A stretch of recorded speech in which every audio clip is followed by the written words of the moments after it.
This is the G7 ThinQ, what LG defines as the smarter phone. This is the Galaxy S9, what Samsung calls as the camera reimagined. I can't deny how much of a hard comparison this is. By specs and dimensions alone, the G7 would be most fit to be compared against the Galaxy S9, but because of its two cameras and there being no G7 Plus, it also fits a middle ground to be compared against the Galaxy S9 Plus. I guess the best solution here is to compare the G7 against a little of each. I'm Jaime Rivera with Pocketnow, and this is LG G7 versus Samsung Galaxy S9.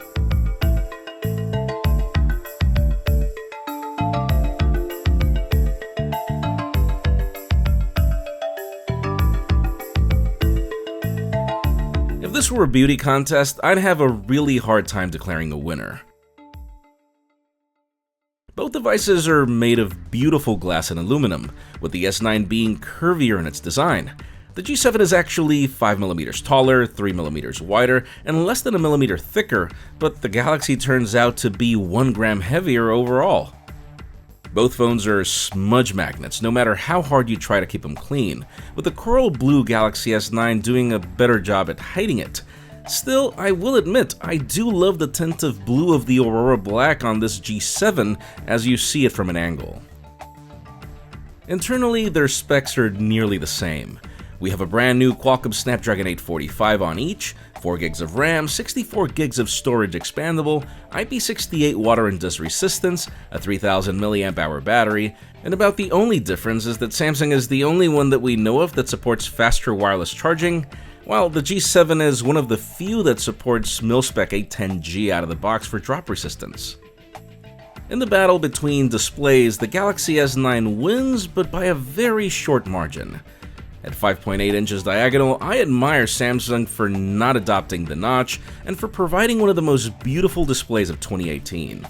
Thing is, if you haven't seen the 6.1-inch LCD on the G7, I suggest you do. The new RGBW pixel configuration makes this display crazy vibrant and beautiful. Really, where the S9 wins is that this whole tall display approach makes sense more on OLED technology. The black bars around 16:9 video aren't really visible on the Galaxy S9.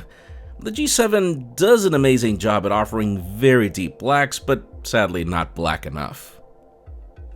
Content consumption is an interesting comparison where LG wins. The Galaxy S9 has dual stereo speakers, a headphone jack tuned by AKG, and even brings some great headphones in the box. The G7 doesn't bring dual firing speakers, but the boombox speaker is not just loud. See, it uses the body of the phone to create a resonance chamber, so if you place it on a table, it is significantly louder. I mean miles louder. To tell them apart, at least for the couple of hours that we had to test them. Even if you block the single firing speaker, the remaining audio generated by the body sounds better than if you cover the S9's bottom speaker. Bluetooth audio quality to a crazy 990 kilobits in bandwidth. They're gorgeous. I think it's no secret that Samsung has been killing it with photography since the Galaxy Note 4. It is also one of the few phones with a quad DAC on the headphone jack. The only problem is you will need a good pair of headphones to power that, and they weren't supplied in the box. At least from a hardware perspective, I seriously have to call this one a tie. Now, in the software department, if I could flunk both phones, I would. I mean, seriously. It's not that I have a problem with their proprietary services, but I do with their sluggish adoption of software updates.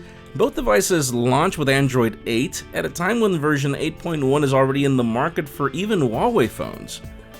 But okay, I find the Galaxy visual aesthetic more pleasing, with a denser grid of icons and more useful features with things like Edge shortcuts.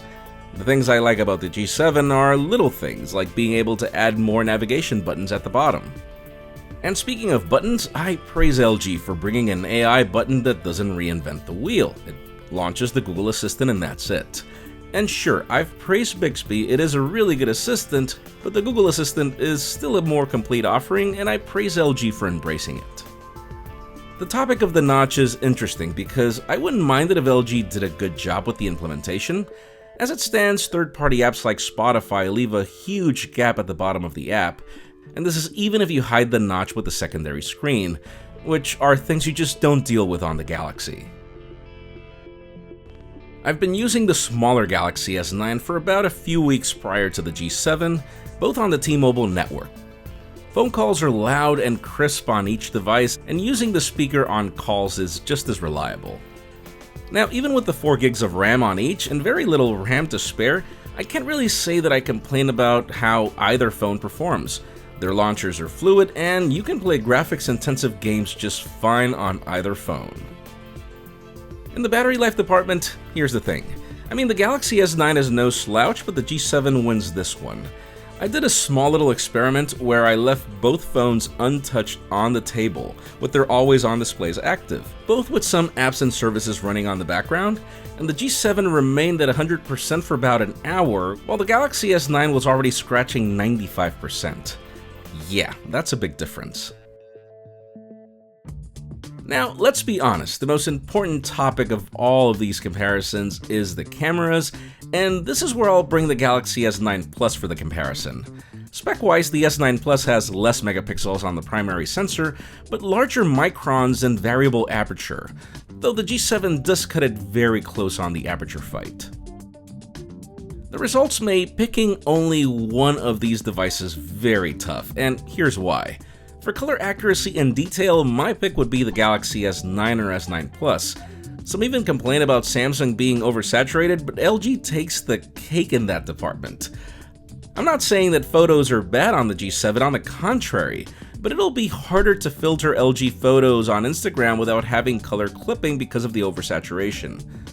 And sure, LG brings a ton of AI options, and I love that this is a toggle you can either switch on or off, but I would say that the Galaxy's camera adapts better to most situations. Now, as for the secondary lens, this is where LG wins. In a city like New York, the wide-angle camera is far more useful. It allows you to capture more of the city in one shot without having to move back and forth. I will admit that I rarely use Samsung's telephoto, and I find LG's portrait shots to be more accurate in the calculation of background blur.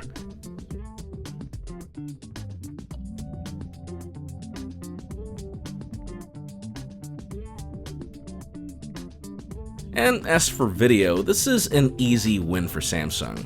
Sure, you can capture more with the wide angle on the G7, but the Galaxy can record 4K at 60 frames per second and also bring super slow-mo video, things that the G7 can't really do.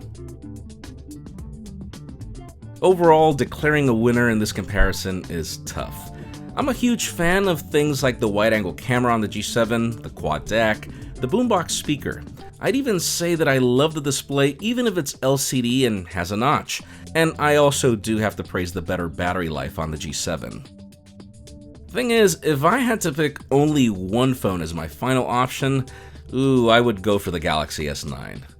See, it feels like a more refined product, and I think that's the result of 4 generations of iteration and improvement. The G7, by contrast, even if a refinement from previous generations, feels like more of an experiment. I mean, for all the talk of AI, I can't really say that I saw anything that truly expresses it. Still, both of these devices are great phones, and I'd recommend either one as a good buy. Let us know in the comments which one would you pick overall. Folks, just like this, we've got more comparisons in the pipeline. Make sure you follow us on social media and subscribe to our channel for more videos like this one. You can follow me on Twitter, Jaime_Rivera, on Instagram at Jaime Rivera. Please give this video a thumbs up if you like what you saw. I'm Jaime Rivera. Thanks so much for watching. We'll see you on the next one.